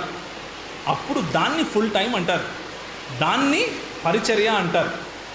అంటే నేను ఎవ్వరిచ్చినా ఏం తీసుకోను, పైనుంచి ఇట్లా కాకోలముల చేత ఏలియాకు పంపించినట్లు పంపించాలి అని చెప్పి పరిచర్య చేయటము అన్నది ఒకవేళ వాళ్ళ ఉద్దేశం మంచిది కావచ్చు, కానీ బైబిల్లో చెప్పిన మోడల్ మాత్రం ఒక సంఘము పంపించాలి, ఒక సంఘము నిన్ను పనికి నియుక్తపరచాలి, ఒక సంఘము నీ వెనుక ఉండి వాళ్ళను నిలబెట్టాలి, ఒక సంఘము నిన్ను ఒక నాయకునిగా ఎన్నుకోవాలి, ఒక నాయకునిగా నిలబెట్టి పంపించాలి. అది సంఘానికి చేసే పని. దాన్నే పరిచర్య అని కూడా పిలవచ్చు. అలాగే ఒక గవర్నమెంట్ నిన్ను నిలబెడితే అది కూడా పరిచర్య, ఒక బిజినెస్ నిన్ను నిలబెడితే అది కూడా పరిచర్య. కానీ దాంట్లో నీ దృక్పథం ఏంటి? చర్చిలో పనికి నిలబడి డబ్బులు సంపాదించుకోవడం నీకు దృక్పథం అనుకో, అది సేవనా కాదా? సేవ కాదు. బూడిదలో పోసిన పన్నీరు ఎందుకు పనికిరాదు, అది ఫలించదు. 1000 మందిని కట్టొచ్చు నువ్వు, కానీ ఎవడు కూడా పరలోకం వెళ్ళడు, నువ్వు వెళ్ళవు. కానీ నీ దృక్పథం ప్రభువుకు సేవ చేయటం అనుకో, ప్రభు యొక్క పరిచయం చేయటం అనుకో, ఇద్దరిని సంపాదించినా వాళ్లకు ఆశీర్వాదం, నీకు ఆశీర్వాదం. అదే పని నువ్వు ఉద్యోగం చేస్తూ చేసినా కానీ వాళ్లకు ఆశీర్వాదం, నీకు ఆశీర్వాదం. అదే పని నువ్వు బిజినెస్ చేస్తూ చేసినా వాళ్ళకు, బిజినెస్ చేసే వాళ్ళకు ఆశీర్వాదం, నీ చేత బిజినెస్ పొందే వాళ్లకు ఆశీర్వాదం. నీ దృక్పథాలు మార్చుకోవాలి. సో 2 మోడల్స్ ఉన్నాయి. అంటే ఏ పని చేయకుండా కేవలం సంఘం యొక్క పని చేయటం, అలాగే మన సొంత పనులు లేకపోతే మన పోషణ మనం చూసుకుంటూ దేవుని పరిచర్య చేయటం. ఈ 2 మోడల్స్ కూడా బైబిల్లో ఉన్నాయి. 2 కూడా ఆమోదించదగినవే. ఇప్పుడు చాలా ప్రాముఖ్యమైన ప్రశ్నలకు వస్తున్నాం. అంటే ఇంతకుముందు చేసినటువంటి ప్రాముఖ్యం కదా అనుకునేది, అది కూడా ప్రాముఖ్యమే. ఇవి ఇంకొంచెం డిగ్రీ ఎక్కువ. ఓకే, దీనికి కొంచెం టైం ఎక్కువ పడుతుంది. ఓకే, ఒక్కొక్క ప్రశ్నకు కొంచెం టైం ఎక్కువ పడుతుంది. జాగ్రత్త, మీరేం నిద్రపోకండి. భూమిని ఆకాశాన్ని సృష్టించిన దేవుడు చాలా శక్తివంతుడైన దేవుడు. నన్ను సృష్టించిన దేవుడు సాతానును ఎందుకు నాశనం చేయలేదు? ఈ సృష్టిలో సాతాను లేకుండా చేస్తే లోకంలో పాపం అనేది ఉండేది కాదు కదా. లోకంలో అన్ని రకాల చెడుకు ఆరు పాపానికి కారణం సాతానే కారణమా? ఇది చాలా ప్రాముఖ్యమైన ప్రశ్న. ఓకే, దీని గురించి ఆలోచిద్దాం. దానికంటే దాన్ని తీసుకోవటానికి ముందు దేవుడు ఎవరు అన్న విషయం కూడా చూడాలి కదా. దేవుడు ఎవరు, ఆయన వ్యక్తిత్వం ఏమిటి, ఆయన ఏమై ఉన్నాడు అన్నది కూడా చూడాలి కదా. సో ఇంతకంటే ప్రాముఖ్యమైన ప్రశ్న ఇంకొకటి ఉంది. అదేంటంటే, why should I believe in a religion? అసలు నేను మతాన్ని ఎందుకు నమ్మాలి? Excellent question. So let's spend some time here. Okay, I don't believe in a religion as well. నాకు మతం అంటే పరమ చిరాకు. ఈ మతం చెప్పేటోళ్ళు వస్తారు చూసారా, వాళ్ళంటే పరమ అసహ్యం. నాకు మామూలు అసహ్యం కాదు, పరమ అసహ్యం. ఎందుకు అసహ్యం అంటే, మతం అంటేనే అలాంటిది. మతము మనకు రూల్స్ అండ్ రెగ్యులేషన్స్ పెట్టి దేవుని యొక్క అస్తిత్వము, దేవుని యొక్క వర్చస్సు, దేవుని యొక్క గుణలక్షణాలు, ఆయన యొక్క ఉనికికి భిన్నంగా మనకు నేర్పిస్తుంది. ఏది? ఆయన ఉనికికి భిన్నంగా మనకేం నేర్పిస్తుంది? మతం నేర్పిస్తుంది. మతం అన్నది ముఖానికి తొడుక్కునే ఒక మాస్క్. మతం వల్ల మనము నాలుగుకి కూడా గీసుకోలేము. అర్థమవుతుందా? మతం వల్ల మనం నాలుగు కూడా గీసుకోలేము. అంటే ఉదయాన్నే లేస్తేనే యాక్ అని మూస్తాం చూడండి, గిక్కుంటాం కదా ఒకటి ఏదన్నా పుల్లబెట్టి, దానికి ఉన్న విలువ కూడా లేదు మతానికి అని నేను చెప్పడం. మతం అన్నది శుద్ధ వేస్ట్. అది క్రైస్తవ మతమైనా కానీ శుద్ధ వేస్టే. ఎందుకు పనికిరాదు? ఎందుకంటే క్రైస్తవ మతం కూడా ఉంది ఈ లోకంలో. ఒక్కొక్కరు ఒక్కొక్క మతం కట్టేసుకుంటూ వెళ్ళిపోతున్నారు. అందులో క్రైస్తవ మతం కూడా ఒకటి. కానీ నేను ఇక్కడ నిలబడి మాట్లాడుతున్నది క్రైస్తవ మతం గురించి కాదు. పొరపాటు పడుతున్నారేమో. I want to differentiate myself. Okay, నన్ను నేను ప్రత్యేకపరచుకుంటున్నాను ఇక్కడ. ఏమని అంటే, నాకు క్రైస్తవ మతంతో పని లేదు. సోషల్గా, సామాజికంగా నేను నమ్మే విశ్వాసాలను గవర్నమెంట్ వాళ్ళు క్రైస్తవ్యం అని పిలుచుకుంటే నాకు ఇబ్బంది లేదు. నేనేం పట్టుకొచ్చుకుని దాని గురించి, నో ప్రాబ్లం, అట్లయితే ఓకే అంటాను. కానీ నేను ఆ మతాన్ని అనుసరించేవాడిని కాదు. నేను ఎవరిని అనుసరిస్తాను అంటే యేసు ప్రభువును అనుసరిస్తాను. యేసు ప్రభువు మతాన్ని స్థాపించడానికి రాలేదు. ఆయన తన గుణ లక్షణాలను చెప్పడానికి, చూపించడానికి వచ్చాడు. ఆ మాట కొంచెం పక్కన పెట్టేసి ఇప్పుడు ఆలోచిద్దాం. అసలు మతము అంటే ఏంటి? మతము అంటే అర్థం ఏమిటి అంటే ఒక ఒపీనియన్, ఒక ఆలోచన పద్ధతి, ఒక జీవన శైలి, లేకపోతే ఒక ఆలోచన సరళి, ఒక philosophy, collection of some ideas, collection of some constructive thoughts. దాన్ని మతం అంటారు. మత్ అంటే ఓటు అని అర్థం, లేకపోతే ఒపీనియన్ అని అర్థం. మతము అన్నదానికి కూడా అదే అర్థం. అంటే నేను ఒక భావజాలానికి, ఒక ఆలోచన పద్ధతికి, ఒక ఆలోచన సరళికి నేను కట్టుబడి ఉంటాను అని చెప్పటమే మతాన్ని అనుసరించడం అంటారు. ఇప్పుడు ఒక మాట చెప్దాం. Why should I believe in a religion అనేది కూడా ఒక మతమే. Is that an opinion or not? అవునా కాదా? అంటే ప్రపంచంలో ఏ మతం ఉండకూడదు అనటం కూడా ఒక మతమే. Because that's an opinion and you are committed to that. దాన్నే ఏథియిజం అంటారు, నాస్తికవాదం అంటారు. నాస్తికవాదం అన్నది కూడా ఒక మతమే. అయితే ఇప్పుడు మనం చూడాలి, ఏమని చూడాలి అంటే ఈ రెండు మతాలలో ఏ మతం బెటర్, అంటే ఏ మతమును పాటించకూడదు అన్న మతం బెటరా, లేక దేవుడున్నాడు అన్న మతం బెటరా అన్నది మనం చూడాలి. ఏది లాజికల్ అని చూడాలి. నేను ఒక ఆబ్జెక్టును పైకి విసిరేస్తే ఏమైంది? కింద పడిందా? దాన్ని ఏమంటారు? ఏమన్నారు? గ్రావిటేషన్ అన్నారు. గ్రావిటేషన్ అంటే గురుత్వాకర్షణ శక్తి. గురుత్వాకర్షణ శక్తి నేను ఇప్పుడు ఏమంటున్నానంటే నేను నమ్మను అంటాను, అది ఉందని. ఏం ఫరక పడుతుందా? ఇప్పుడు నేను నమ్మనంత మాత్రాన గురుత్వాకర్షణ శక్తి లేకుండా పోతుందా? పోనీ అంటే నా భావన పైన, నా నమ్మకం అపనమ్మకం పైన సత్యం ఆధారపడి లేదు. గురుత్వాకర్షణ శక్తి ఎవరు కనుగొన్నారు? సర్ ఐజాక్ న్యూటన్ గారు, అంతేనా? సర్ ఐజాక్ న్యూటన్ గారు గురుత్వాకర్షణ శక్తి ఉంది అని చెప్పక ముందు యాపిల్ కింద పడేదా పైకి వెళ్ళేదా? ఏమంటారు? కిందనే పడేది. అంటే సత్యాన్ని మనం కనుగొనగలం కానీ సత్యాన్ని మనం సృష్టించలేం. నేను చెప్పే విషయాలు చాలా గంభీరమైనవి, కొంచెం జాగ్రత్తగా ఆలోచించాలి. ఓకే, సత్యాన్ని మనం కనుగొనగలం కానీ సత్యాన్ని మనము సృష్టించలేం. నెంబర్ 1. నెంబర్ 2, సత్యము సాపేక్షమైనది కాదు, సత్యము నిస్థిరమైనది తెలుగు భాషలో. దీన్నే ఇంగ్లీష్లో ఎలా చెప్తారు అంటే truth is absolute, it is not relative. జాగ్రత్తగా వినండి. ఇప్పుడు రిలేటివ్ అంటే అర్థం ఏమిటి అంటే, ఓకే దేవుడు ఉన్నాడు అనేది నీకు సత్యం, లేడు అనేది నాకు సత్యం. విన్నారా ఎప్పుడన్నా ఇది? విన్నారా లేదా? నువ్వు నమ్మేది నీకు సత్యం, నేను నమ్మేది నాకు సత్యం. ఎప్పుడన్నా విన్నారా ఇలాంటిది? రోజుకు 100 మంది ఇలాంటి వాళ్ళు తగులుతారు మనకు, అవునా కాదు? మీరు వెళ్ళి యేసుప్రభు గురించి ఎవరైనా చెప్తే నువ్వు యేసుప్రభు నమ్ము, నేను ఇంకొకటి నమ్ముతాను, దాన్నేముంది? సో ఇప్పుడు మనం కొంచెం ఆలోచించాలి. సత్యం అనేది అందరికీ ఒకే రకంగా చెందుతుందా, లేకపోతే చెల్లుతుందా, లేక మన నమ్మిక అపనమ్మికల మీద ఆధారపడి ఉంటుందా అని చూడాలి. ఉదాహరణకు 2 రెళ్ళ 4 అన్నది, నువ్వు 2 రెళ్ళ 4 నీకు, నాకు 2 రెళ్ళ 5 అన్నాను అనుకోండి, అది చెల్లుతుందా? అది ఎందుకు? సత్యము అది దేవుని గురించా కాదా అనేది పక్కన పెట్టండి.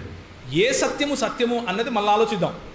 ముందు సత్యం అన్నది దాని గురించి ఆలోచిస్తున్నాం. సత్యం అన్నది అందరికీ, అన్ని చోట్ల, అన్ని భావనలకు, అన్ని ప్రదేశాలలో, అన్ని కాలాలలో సమానంగా, సమతుల్యంగా అందరికీ చెందాలి అన్నది ఒక స్టేట్మెంట్. దీన్ని ఖండించి చూడండి, ప్రయత్నించండి. ఉదాహరణకు నేను ఉదయం అడిగాను, సత్యం అన్నది తెలుసుకోగలం అని నేను చెప్తున్నాను. మీరు లేచి లేదు సత్యం అన్నది తెలుసుకోలేము అన్నారనుకోండి, నేనేమని ప్రశ్నిస్తాను మిమ్మల్ని?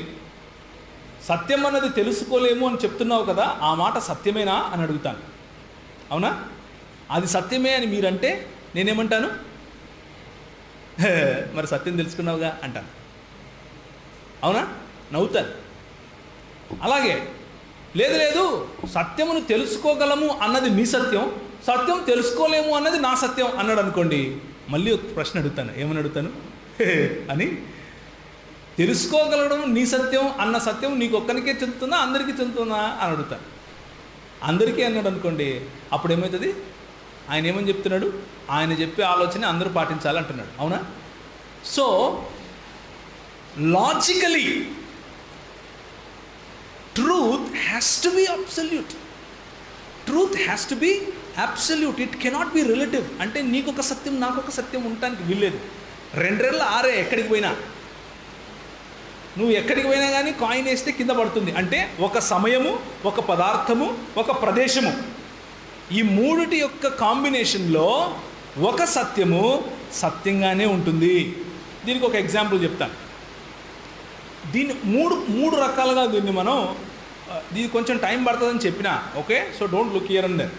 3 రకాలుగా దీన్ని మనం అర్థం చేసుకోవచ్చు. మొదటిది the law of identity. The law of identity అంటే అర్థం ఏమిటంటే A is equal to A. ఎంతమందికి అర్థమైంది? ఎంతమందికి అర్థమైంది? A is equal to A అనేది అర్థమైందా లేదా? ఓకే. రెండోది the law of excluded middle. అంటే A is not equal to non A. ఎంతమందికి అర్థమైంది? అర్థమైంది కదా? ఈజీ, ఇవన్నీ చాలా ఈజీ కదా. Third and most important, the law of non contradiction. అంటే A is equal to non A. 3 ఉన్నాయి సత్యం తెలుసుకోవాలంటే, వేరే ఆప్షన్ లేదు. A is equal to A, A is not equal to non A. నేనేమంటున్నానంటే సత్యము ఈజ్ ఈక్వల్ టు సత్యము. సత్యము కానిది కాదు. సత్యము మరియు సత్యము కానిది రెండు ఒకటే సమయము, ఒకే పదార్థము, ఒకే ప్రదేశంలో రెండు ఒకటే కాదు అని చెప్తున్నాను. ఎందుకు ఇది అర్థం చేసుకోవడం ఇంపార్టెంట్? ఇప్పుడు చూడండి, జాగ్రత్తగా వినండి. మీరందరూ ఇంజనీర్స్, మీరందరూ చదువుకున్న వాళ్ళు, నర్సింగ్లో ఉన్నారు, అక్కడ ఇక్కడ. So these are very easy. మీరు బజార్కి వెళ్ళారు, బజార్కి వెళ్ళి వంకాయ పట్టుకున్నాను. వంకాయ పట్టుకుని అయ్యా టమాటాలు ఎంతకిచ్చావు అన్నారనుకోండి, ఏమంటాడు? ఏ ఈజ్ ఈక్వల్ టు ఏ అంటాడు. అంటే బాబు నువ్వు పట్టుకుంది వంకాయనైనా, వంకాయ ఈజ్ నాట్ ఈక్వల్ టు టమాటా, వంకాయ ఈజ్ ఈక్వల్ టు వంకాయ అని చెప్తాడు. ఇప్పుడు ట్రూత్ ఈజ్ అబ్సల్యూటా లేకపోతే రిలేటివా? ఓ మీ ఊర్లో దీన్ని వంకాయ అంటారా, మేము దీన్ని టమాటా అంటాము అనొచ్చా? భాష ఆడుతున్నాం అక్కడ, కానీ ఆ పదార్థం మాత్రం వంకాయే. మళ్ళీ నేను వంకాయ పట్టుకుని అయ్యా ఈ వంకాయ టమాటానా అని అడిగామనుకోండి, ఏం చెప్తాడు? నీ మొహం అంటాడు. లాజికలీ కాంట్రడిక్టింగ్ స్టేట్మెంట్ అది.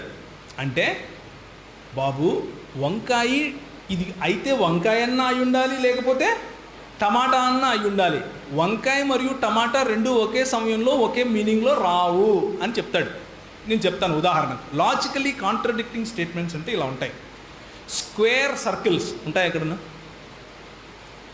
స్క్వేర్ సర్కిల్స్ ఏం సార్ వింటున్నారు అందరూ? ట్రై చేయండి. Can there be a thing called square circle? A circle by definition cannot be a square. అంటే చతురస్రాకారంలో ఉండే వృత్తం ఉంటుందా? ఉండదు. దాన్నే లాజికలీ కాంట్రడిక్టింగ్ స్టేట్మెంట్ అంటాం. ఉదాహరణకు నేను వచ్చి ఇక్కడ నిలబడ్డాను. ఓకే, పాస్టర్ గారు, ప్రవీణ్ గారు మీ భార్యను వచ్చి కూర్చోమనండి ఇక్కడ పాస్టర్మ గారిని అన్నారు అనుకోండి. నేను అయ్యో నాకు పెళ్లి కాలేదండి అన్నాను అనుకో, ఓ ఓకే అనుకుంటారు. ఓకే అనుకుంటారు. తర్వాత పాస్టర్మ గారు వచ్చి ప్రవీణ్ గారు ఎంతమంది పిల్లలండి మీకు అంటే 19 మంది అన్నాను అనుకోండి. నేనేం చేస్తున్నాను? I'm contradicting my own self. అర్థమైందా మీకు నేను చెప్పేది? There cannot be a married bachelor. పెళ్లి చేసుకున్న బ్రహ్మచారి ఉండడు. అర్థమవుతుందా నేను చెప్పేది? These are conflicting terms, logically contradicting terminology. అలాగే ఉంటే దేవుడు ఉండనన్నా ఉండాలి, లేక లేకుండానన్నా ఉండాలి. నీకు దేవుడు ఉన్నాడు, నాకు దేవుడు లేడు అని చెప్పడానికి వీల్లేదు. అర్థమవుతుందా? ఉంటే దేవుడు ఉండనన్నా ఉండాలి, లేక దేవుడు లేడు అనన్నా ఉండాలి. దేవుడు ఉండటము లేకపోవటము రెండు ఒకటేసారి జరగదు. ఇప్పుడు మనం అర్థం చేసుకుందాం. దేర్ ఫోర్ మనం ఏం ప్రూవ్ చేయాలంటే ఇప్పుడు దేవుడు లేడు అని ప్రూవ్ చేయాలి. అంతే కదా? దేవుడు లేడు అని ప్రూవ్ చేస్తే ఇక ఏం రిలీజన్ పాటించాల్సిన అవసరమే లేదు. ఒకే ఒక రిలీజన్ ఉంటుంది. ఏం రిలీజన్? దేవుడు లేడు అనే రిలీజన్. అయిపోయా, డన్. ఒకసారి ఆలోచిద్దాం. నేను ఇంతవరకు మాట్లాడిన దేవుడు లేడు అనే రిలీజియస్ పీపుల్ నన్ను అడిగిన ప్రశ్నలు ఇలాంటివి. దేవుడుంటే ఇంత పాపం ఎందుకుంది? మీరు అడిగిన రెండో ప్రశ్న. ఇంత కష్టం ఎందుకుంది? ఇంతమంది ఎందుకు చనిపోతున్నారు? అర్థమవుతుందా? ఎందుకు చనిపోతున్నారు? అసలు అదంతా చాలా ఈవిల్ కదా, చాలా చెడు కదా. దేవుడు అనేవాడు ఉంటే ఇంత చెడు ఎందుకుంది ఇక్కడ అని అడుగుతారు. దానికి నేను ఇచ్చే సమాధానం ఏమిటి అంటే, దేవుడు అనేవాడు లేకపోతే ఏది మంచి ఏది చెడు అని నువ్వు ఎలా చెప్పగలుగుతున్నావు? How do you know that something is good or something is bad if you don't have a measurement to measure which is good and which is bad? They have no answer. Never I received a single answer for this. ప్రయత్నం చేస్తారు. ఎలా చేస్తారు అంటే, సమాజం చెప్పింది అంటారు. సమాజం నేర్పించింది చిన్నప్పటి నుంచి నాకు ఏది మంచి ఏది చెడు అని సమాజం నేర్పించింది. ఏ సమాజం? హిట్లర్ సమాజమా, మదర్ తెరీసా సమాజమా? హిట్లర్ సమాజంలో దొరికినోడిని దొరికినట్టు ఊచకొత్త కోయడం మంచిది, ఆ సమాజమా? లేక మదర్ తెరీసా సమాజంలో దొరికినోడిని దొరికినట్లు హత్తుకుని వాళ్ళకు సేవ చేయటం ఏ సమాజం? What is the scale? How do you define what is good if you don't have God? If there is a moral law అంటే, మోరల్ అంటే నైతిక విలువలు కలిగినటువంటి ఒక శాస్త్రము, నైతిక విలువలు ఉన్నటువంటి ఒక ఆలోచన మనకు ఉంటే, ఆ నైతిక విలువలు పెట్టిందెవరు అన్న ప్రశ్న వస్తుంది.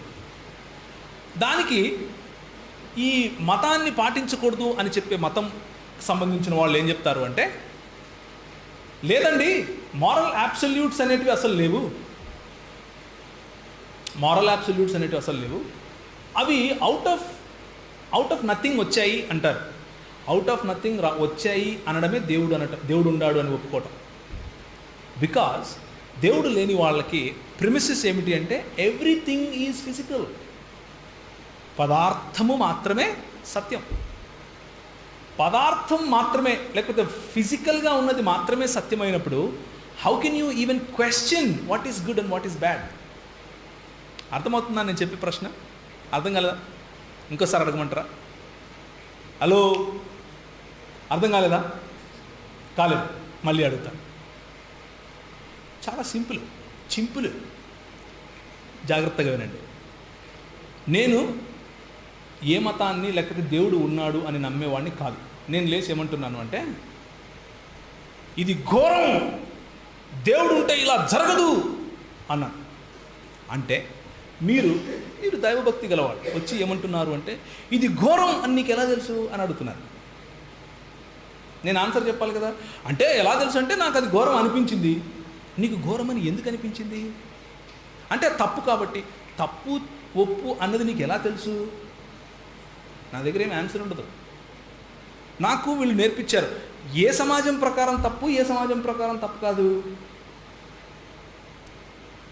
చివరికి నేను నా 17 సంవత్సరాల నా పరిచర్యలో నేను కనుక్కున్నది ఒకటే, వాళ్ళ దగ్గర ఆన్సర్ ఉండదు. లాస్ట్కి ఏం చెప్పాలి అంటే, అవునండి దేవుడు ఉన్నాడు అని ఒప్పుకోవాల్సి ఉంటుంది. వాళ్ళు అడిగే ప్రశ్ననే వారికి సమాధానం. ఇంకొకటి, దీన్ని ఏమంటారంటే ప్రీసపోజిషనల్ అపాలజెటిక్స్ అంటారు. ఇంకొకటి, ఒక ఆయన గ్రెగ్ బాన్సన్ అనే ఆయన అమెరికాలో కాలిఫోర్నియాలో డిబేట్ చేస్తున్నాడు ఒక ఏ మతం నమ్మకూడదు అనే మతానికి చెందిన వ్యక్తితో. ఓకే, డిబేట్ చేస్తూ ఆ వ్యక్తి అడిగాడు, show me one thing that is true, logical but not real. అంటే నువ్వు చెప్తున్నావు కదా దేవుడు ఉన్నాడని, నిజంగా ఉన్నాడు అంటున్నావు, సత్యం అంటున్నావు, కానీ కనిపించడు, ఎక్కడున్నాడు నేను చూపిలేను అంటున్నావు, అలాంటిది ఒక్క ఎగ్జాంపుల్ చెప్పు అన్నాడు. చెప్పండి ఏంటి ఎగ్జాంపుల్? ట్రై చేయండి. చూసేది మాత్రమే దేవుడు అనేవాళ్ళు ఉంటారా ఉండరా? చూపించు నాకు దేవుడు ఎక్కడున్నాడు అంటారా అనరా? చెప్పండి. మీరు చూపించారు ఎప్పుడన్నా? ఎందుకు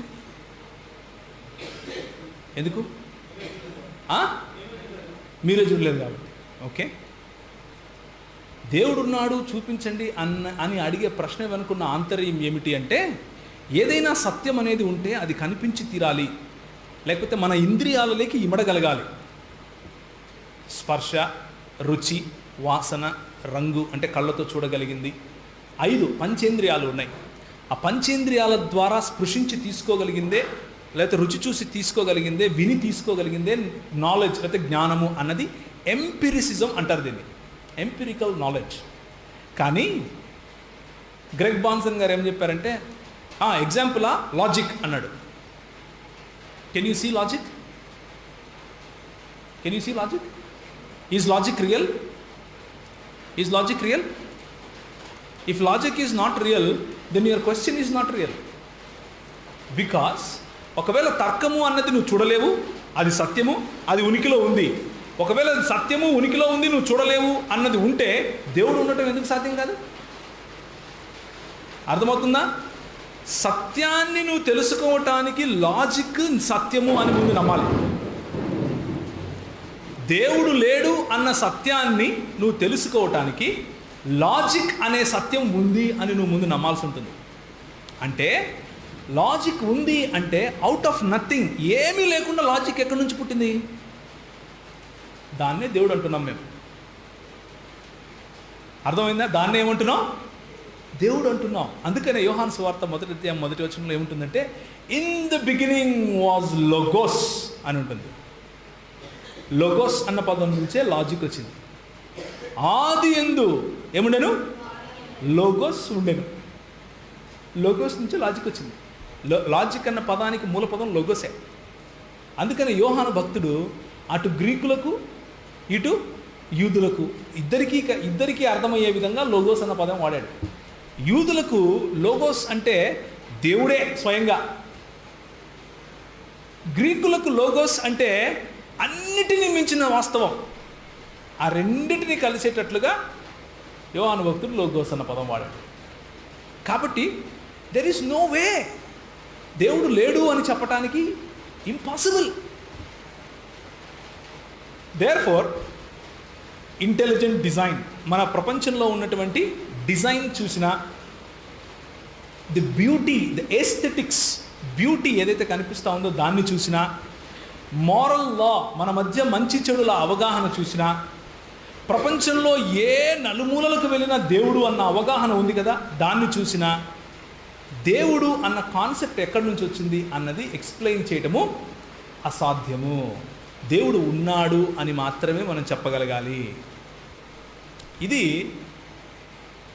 దేవుడు ఉన్నాడు అని చెప్పేవాళ్ళ ఆలోచన సరళి. ఇప్పుడు దేవుడు లేడు అని చెప్పేవాళ్ళు దేవుడు ఉన్నాడు, సరే యేసుప్రభువే ఎందుకు దేవుడు, బైబిలే ఎందుకు, వై బైబిల్ ఓన్లీ, భగవద్గీత ఎందుకు కాదు, ఖురాన్ ఎందుకు కాదు అన్న ఆలోచన వస్తుంది. అవునా కదా? కొంచెం లాంగ్ అని చెప్పాను కదా ఆన్సర్, సో లాంగ్ అవుతుంది. భగవద్గీత ఎందుకు కాదు, ఖురాన్ ఎందుకు కాదు, జొరాస్ట్రియనిజం ఎందుకు కాదు, బౌద్ధం ఎందుకు కాదు, ఇంకా లేకపోతే పార్సీల మతం ఎందుకు కాదు, అంతకుముందున్న మాయన్ల మతం ఎందుకు కాదు, కల్దీయుల మతం ఎందుకు కాదు అని చాలా చాలా ప్రశ్నలు వస్తాయి. మనం దీన్ని 2 రకాలుగా ముందు విభజించాం. మొదటిది నాస్తికులు, ఆస్తికులు. నాస్తికులు అన్నది సాధ్యం కాదు అని పక్కన పెట్టేశాం. ఇప్పుడు ఆస్తికులు అంటే దేవుని నమ్మేవాళ్ళు. ఈ దేవుని నమ్మేవాళ్ళను మనం కొన్ని భాగాలు చేద్దాం. మొదటిది ఏకేశ్వరవాదం, అంటే ఒక దేవుణ్ణి ఆరాధించాలి. రెండవది జగదభిన్నవాదం, అంటే దేవుడు సృష్టి ఒకటే అని చెప్పడం, లేకపోతే దేవుని నుంచే సృష్టి మొదలైంది, దేవుని నుంచే సృష్టి అలా ఫ్లో అవుతూ ఉంది అని చెప్పటం. మూడవది బహుదేవతారాధన, అంటే పాలిథియిజం. ఇంకా చాలా ఉన్నాయి. మనకు సూట్ అయ్యేది ఈ 3 కాబట్టి 3 తీసుకుందాం ప్రస్తుతానికి, ఎందుకంటే మన దేశంలో ఇవే ఎక్కువ ఉన్నాయి కాబట్టి. మొదటిది ఏకేశ్వరవాదం, ఒక దేవుణ్ణి ఆరాధించడం. ఇందులో వచ్చే మతాల పేర్లు ఏంటి అంటే క్రైస్తవ్యం, యూదా మతం, ఇస్లాము మరియు క్రైస్తవ యూదా సముదాయానికి చెందినటువంటి కల్ట్స్, అంటే భిన్న తెగలు. ఓకేనా? 2 ప్యాంథియిజం లేకపోతే జగదభిన్నవాదం. దీంట్లో వచ్చేది ఏంటి అంటే అహం బ్రహ్మాస్మి లేకపోతే తత్వం వసి అని చెప్తారు కదా, ఆ హైందవ క్లాసికల్ హిందూయిజం, పాపులర్ హిందూయిజం కాదు. పాపులర్ హిందూయిజం వచ్చేసి మూడోది, అది బహుదేవతారాధన. ఓకేనా? అంటే చదువుకున్న తెలిసినటువంటి ఒక హైందవుణ్ణి అడిగితే అందరూ దేవుళ్ళే అని చెప్పడు, అంటే చాలామంది దేవుళ్ళు ఉన్నారు మాకు అని చెప్పడు. ఏం చెప్తాడు అంటే దేవుడు నువ్వు ఒకటే అని చెప్తాడు. ఉదాహరణకు శ్రీ వివేకానందుడు, శ్రీ అద్వైత సిద్ధాంతాన్ని ప్రపోజ్ చేసినటువంటి శ్రీ శంకరాచార్యుడు, అలాగే రాధాకృష్ణ గారు, మన ఫార్మర్ ప్రెసిడెంట్ గారు, ఇలాంటి వాళ్ళందరూ కూడా అద్వైతం లేకపోతే ప్యాంథియిజాన్ని ప్రపోజ్ చేస్తారు. ఇప్పుడు ప్యాంథియిజం, పాలిథియిజం వర్సెస్ ఏథియిజంను చూద్దాం. 2 నిమిషాల్లో ముగిస్తాను. దేవుడు ఒకడే ఎందుకు అయి ఉండాలి అంటే how many infinities can you think? How many infinities can you think? Do you see numbers? 1. If I say 1, what do you see? Where? How do you see 1? How does it look like? ఒకటి కనిపిస్తుందా? Are numbers real? Numbers అన్నవి నిజమేనా, సత్యమా? We don't know. Numbers are abstracts, concepts, అంటే metaphysical అంటారు, అంటే పదార్థానికి అవతల ఉన్నవి. అలాంటి వాటిల్లో ఇన్ఫినిటీ అన్నది కూడా ఒక మెటఫిజికల్ నంబర్. ఇన్ఫినిటీ అంటే ఏంటి? నిత్యత్వం. ఎన్ని నిత్యత్వాలు ఉంటాయి చెప్పండి? How many infinities is virtually a possibility. There can be only 1 infinity. Infinity plus infinity అన్న ఇన్ఫినిటీయే. నువ్వు ఇన్ఫినిటీతో మల్టిప్లై చేసినా ఇన్ఫినిటీనే వస్తుంది, డివైడ్ చేసినా ఇన్ఫినిటీనే వస్తుంది, ఏం చేసినా ఇన్ఫినిటీ వస్తుంది. There is only 1 infinity. Therefore దేవుడు అనంతుడు అయితే ఒకటి కంటే ఎక్కువ ఉండటానికి వీల్లేదు. అర్థమైందా? సో బహుదైవారాధాన్ని పక్కన పెడదాం. ఇప్పుడు మిగిలింది 2, ఏకేశ్వరవాదం వర్సెస్ జగదభిన్నవాదం, విచ్ ఇస్ సృష్టి మరియు దేవుడు ఒకటే అని చెప్పటం. సృష్టిలో నుండే దేవుడు లేకపోతే దేవునిలో నుండే సృష్టి వస్తుంది. అయితే ఆ మాట చెప్పేవారు ఏం చెప్తారు అంటే అహం బ్రహ్మాస్మి, నేనే దేవుణ్ణి అని చెప్తారు. ఇప్పుడు అడగాల్సిన ప్రశ్న ఏంటంటే ఎవరితో మాట్లాడుతున్నావు అని అడగాలి. అర్థమైందా? వేరే వాళ్ళతో మాట్లాడుతున్నారు అంటే ఇంకొకటి ఏదో ఉందని. దీన్ని ఏమంటారు అంటే the theory of non duality అంటారు. అంటే నాన్ డ్యుయాలిటీ అంటే ఏంటంటే అద్వైతము, ద్వైతము కానిది, రెండు లేవు, ఒకటే రియాలిటీ ఉంది అని చెప్తాం. కానీ క్రైస్తవ దృక్పథం ఏమిటి అంటే ఒక దేవుడు ఉన్నాడు, ఆయన సృష్టిని చేశాడు. రెండు కేటగిరీస్ ఉన్నాయి. దిస్ ఈజ్ డ్యుయాలిటీ, దేవుడు మరియు దేవుడు కానిది, సృష్టికర్త మరియు సృష్టి. రెండు కేటగిరీస్ క్రైస్తవ సిద్ధాంతానికి ఉన్నాయి. మిగిలిన సిద్ధాంతం అంటే హైందవ సిద్ధాంతానికి ఏముంది అంటే దేవుడు మరియు సృష్టి మరియు సృష్టికర్త రెండు ఒకటే అన్నది. ఒకవేళ సృష్టి మరియు సృష్టికర్త రెండు ఒకటే అయితే మనలో ఉన్న భావనలకు అర్థం లేదు. మనలో సృష్టికర్తలాగా అవ్వాలి అన్న రియలైజేషన్ రావడానికి అర్థం లేదు. అది సమయం దొరికినప్పుడు మనం చూద్దాం. ఇంకా చాలా సమస్యలు ఉన్నాయి. ఉదాహరణకు అందులో నుంచి వచ్చినటువంటి ఒకానొక కాన్సెప్ట్ బౌద్ధిజం, బుద్ధిజం. దాంట్లో ఏమంటారు అంటే కోరికలే సమస్య, కోరికలను జయిస్తే మనకేం దొరుకుతుంది, మోక్షం లేకపోతే నిర్వాణ దొరుకుతుంది అని అంటారు. అంతే కదా. సో ఇప్పుడు కోరికలను జయించాలి అన్నది కూడా ఒక కోరికే కదా, ఏమంటారు, అవునా కదా. కోరికలను జయించాలి అన్న కోరిక ఎప్పటికీ ఉండిపోతుంది. అయితే దేర్ ఫోర్ ఇన్ జనరల్ లేకపోతే ఫిలసాఫికలీ కోరికలను జయించడం అసాధ్యం. దేర్ ఫోర్ మోక్షం రాదు. అర్థమవుతుందా లే మీకు? దేర్ ఫోర్ ఒకే ఒక్క వికల్పం దొరుకుతుంది. ఏంటి అంటే అది ఒక దేవుడు ఉన్నాడు అని నమ్మితీరాలి. ఆ దేవుడు క్రైస్తవ దేవుడే ఎందుకు కావాలి, ముస్లాం దేవుడు ఎందుకు కాదు అని ఆలోచించాలి. ఎందుకు అంటే ఇప్పుడు క్రైస్తవ దేవుడైనా, ఇస్లాం దేవుడైనా, యూదామత దేవుడైనా, ఎవరైనా సరే ఆయన తన్ను తాను ఏ విధంగా బయలుపరుచుకున్నాడు అని చూడాలి. ఆయన బయలుపరుచుకున్న దాంట్లో ఆయన సర్వజ్ఞుడా, సర్వవ్యాప, సర్వము తెలిసి అంటే సర్వము చేయగలవాడా, ఆమ్ని బినవలెంట్ అంటే అన్నిటినందు మంచితనము గలవాడా అని చూడాలి. క్రైస్తవ దేవుడు తప్ప, క్రైస్తవ్యంలో బైబిల్లో చెప్పిన ఈ దేవుడు తప్ప ఇస్లాంలో ఉన్న దేవుడు సర్వశక్తిమంతుడు కాదు, సర్వజ్ఞుడు కాదు, సర్వవ్యాపి కాదు, సర్వమును ప్రేమించేవాడు కూడా కాదు. దేర్ఫోర్ మతాన్ని పాటించొద్దు, కానీ ఈ దేవుణ్ణి మాత్రం అనుసరించు, అది మంచిది. వేరే ఆప్షన్ లేదు. There is only one option. Either you accept this God are reject this God. You reject this God and he is so loving. ఆయన ఎంత ప్రేమమయుడంటే నువ్వు రిజెక్ట్ చేసినా కానీ ఆయన పట్టించుకోడు నిన్ను, నో ప్రాబ్లం అంటాడు. ఎందుకు అంటే హీ బిలీవ్స్ ఇన్ ఫ్రీడమ్. ఆయన స్వేచ్ఛయందు లేకపోతే స్వాతంత్రమందు ఆయన విశ్వాసం ఉంచుతాడు. కాబట్టే సాతానును ఇంకా చంపలేదు, వాడికి కూడా స్వాతంత్రం ఇచ్చాడు. ఆయన ప్రేమ ఎంత గొప్పది అంటే వాడు సాతానుగాడు అలా చేస్తాడు అని తెలిసి కూడా వాడిని రోబోట్ లాగా చేయలేదు, స్వాతంత్రం ఇచ్చాడు. కాబట్టి ఈరోజు ఒకవేళ వాక్యం విని నీ మనసు కఠినపరుచుకున్నా, అయినా కానీ నేను ఈ దేవుడిని నమ్మను అని అనుకున్నా, కానీ ఈ దేవుడే నిజము అని 10 సార్లు చెప్పినా నువ్వు నమ్మకపోయినా కానీ దేవుడు నీకు స్వాతంత్రం ఇస్తాడు. ఏ స్వాతంత్రం తెలుసా?